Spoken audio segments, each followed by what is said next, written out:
Listen, no one wants to talk about Herbert Hoover. Unless you're in a production of Annie, in which case there's like 3 songs that are all about how much Hoover sucked. But before we just hop over to FDR to fix this Great Depression, as many people want to do, we need to talk about Herbert Hoover for a minute.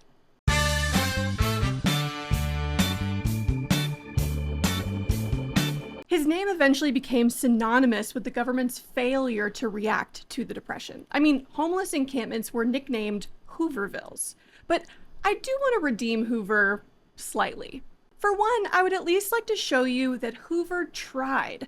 He really did try to do some things that were pretty groundbreaking to stop this economic spiral. Now, in hindsight, those things were just not nearly enough. But second, it's important that we understand that up until this point, the federal government was almost entirely hands off from the economy, especially when it came to people's personal finances or job status. Not to mention that Harding's return to normalcy attempted to return us to the Gilded Age, often weakening what little economic regulations the progressives had been able to put into play. So with that context, let's see what happened. The most damaging part of the economic decline was the failure of the banks. By 1932, 1 out of every 4 banks had permanently closed, and just 1 year later, 1/4 of the workforce was unemployed. And even before the stock market collapsed, the United States was already a country of haves and have-nots. In 1929, 2/3 of all families earned less than $2,500 a year, while just 5% of the households in the country earned 30% of the nation's income. So unemployment on top of pre-existing poverty led to a collapse.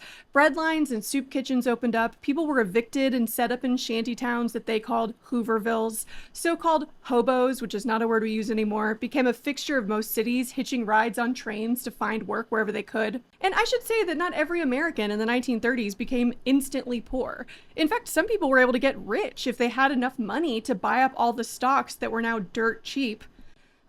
Joseph Kennedy Sr. But most people's standard of living did drop significantly. Even if you had money left to buy things, stores were closed. And middle-class families who hadn't had to worry too much about money on a daily basis suddenly had to tighten their belts and live according to this new normal. Because of unemployment, a lot of immigrants also left the United States, although a lot of these were, how should I say, involuntary? The 1920s had already seen a spike in anti-immigrant activity, thanks to the first Red Scare and the resurgence of groups like the KKK. But now with the economy in crisis, the government ramped up deportation efforts and instituted what they called repatriation drives to try to convince new immigrants to return to their country of origin. Now, in the Southwest, people who just looked Mexican were rounded up and sent back across the border, regardless of their citizenship status. During Mexican repatriation, between 500,000 to 2 million people were deported, and it's estimated that up to half of those people were American citizens. Remember, many people of Mexican descent have lived in the American West longer than it's been part of the United States. To assume that Spanish speakers are immigrants is to forget the history of that land. But immigrants or groups that are seen as other, in this case not white English-speaking Protestants, are often the first groups targeted when a nation is in crisis. And kind of as always, farmers had it the worst during this time period. In addition to man-made disasters caused by overspending and reliance on bank loans, the Great Plains were experiencing natural disasters on a regular basis. The U.S. had spent the last 50 years homesteading, encouraging families to move into the Midwest and to convert land that had been carefully maintained by indigenous groups for centuries into farms. This, plus a decade of unusually high temperatures and low rainfall in the 1920s, made the topsoil erode into layers of dust. Throughout the 1930s, the Great Plains had on average 50 dust storms each year. But through all of this, the American entertainment industry rolled up its sleeves and thought, "We know how to help. We'll make movies." But seriously, Americans desperately wanted to escape the reality of the 30s. And so, as counterintuitive as it seems, the movie industry boomed throughout the decade of the Great Depression, as 60 million people went to the movies each week. In 1937, the first feature-length animated film was debuted by Disney, Snow White and the Seven Dwarfs. In 1939, both The Wizard of Oz and Gone with the Wind premiered, with Hattie McDaniel becoming the first Black American to win an Academy Award. Although she couldn't sit with the rest of the cast because the theater where the awards were held was segregated. The radio business also boomed, with many shows like The Guiding Light sponsored by laundry soaps. Get it? Soap operas? authors also didn't have to look too far to find tragedy. John Steinbeck made an entire career writing about dusty landscapes and people trying to get by. It's weird, but crisis breeds both panic and xenophobia, and really great art. Photographers also became important documentarians, bringing the full nature of the Great Depression into the homes of those less affected. In 1936, Time magazine introduced a new weekly photojournalism magazine called Life, and photographers like Dorothea Lange and Margaret Bourke-White, armed with new 35mm cameras, traveled around the country, collecting images of migrant shelters and poor families. And fine art also reflected the times. The Regionalist School of Art rose, emphasizing and glorifying traditional American values with a focus on the rural Midwest. Most famously, Grant Wood's American Gothic became an instant classic in 1930.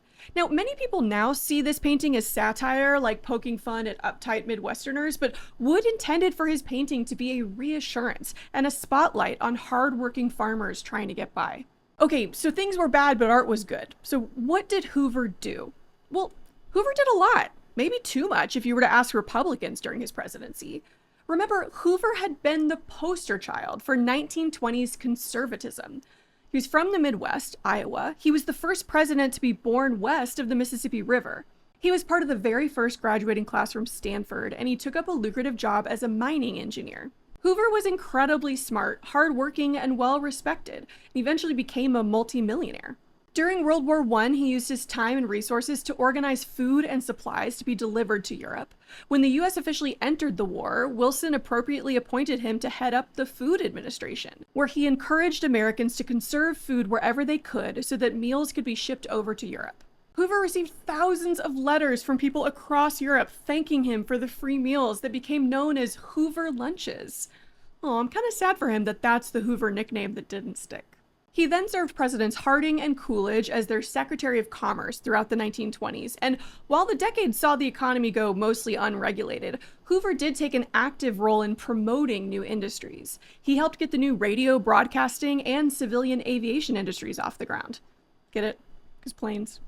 And he laid the groundwork for a massive dam on the Colorado River in the Southwest. It would be completed in 1936 and named the Hoover Dam. Damn, this guy gets a lot of stuff named after him. But then, in a no, don't go in the basement kind of way, Hoover was elected president in 1928. Just months before the stock market crash, at his inauguration, he said, quote, "We are nearer to the final triumph over poverty than ever before in the history of any land." So I guess we can blame Hoover. He kind of jinxed an entire nation. When the Great Depression hit, Hoover was in a bind. His entire philosophy was based on the idea of rugged individualism. He was a capitalist who believed that the best thing for the economy was for the government to stay out of it and let individual Americans get to work and solve the problems. But even with this background, he recognized that desperate times called for extreme measures. For one, Hoover pushed Congress to lower tariffs to try to encourage overseas trade, but Congress ignored him and went the other way. They actually passed the highest tariff in American history, the Hawley-Smoot tariff. Obviously, other countries were offended and they passed their own high tariffs, and global trade basically came to a halt. Cool. Great work, guys. But Hoover did a lot, especially relative to the previous president's role in the economy. He organized conferences to get heads of banks and other industries in the room with labor leaders and government officials as mediators.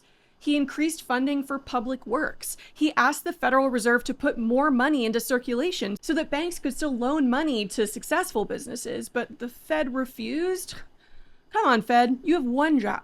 Hoover created the Reconstruction Finance Corporation that lent $238 million to businesses. He signed the Emergency Relief and Construction Act that gave $1.5 billion to public works and $300 million in emergency loans to states for just direct relief.